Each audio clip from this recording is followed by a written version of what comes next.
Press the latch and slide to separate.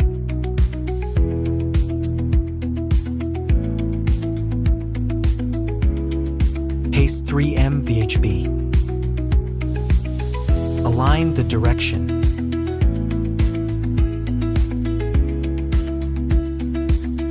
Press to confirm that the application is secure.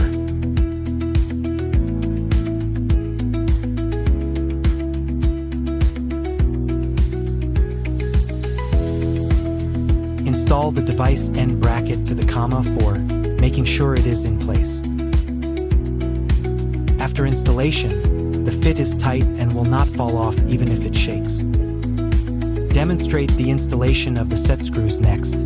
The set screws are for further reinforcement. Of course, you can also choose not to pretend.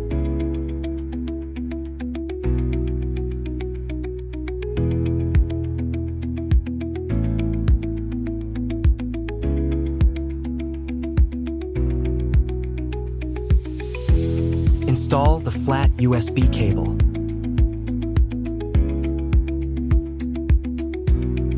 Perfect fit for the device. The bracket and equipment are installed. Next, go to the car to install it. Use a dust-free cloth to wipe the glass clean.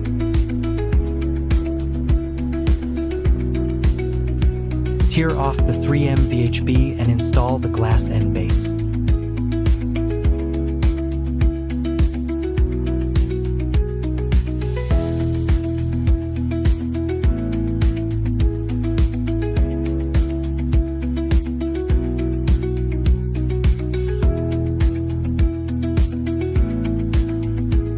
Pressing promotes adhesion.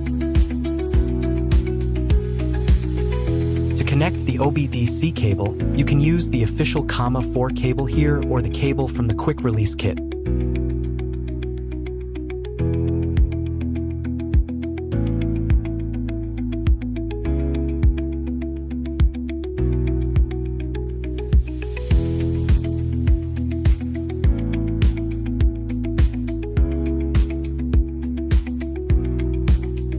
The installation is complete.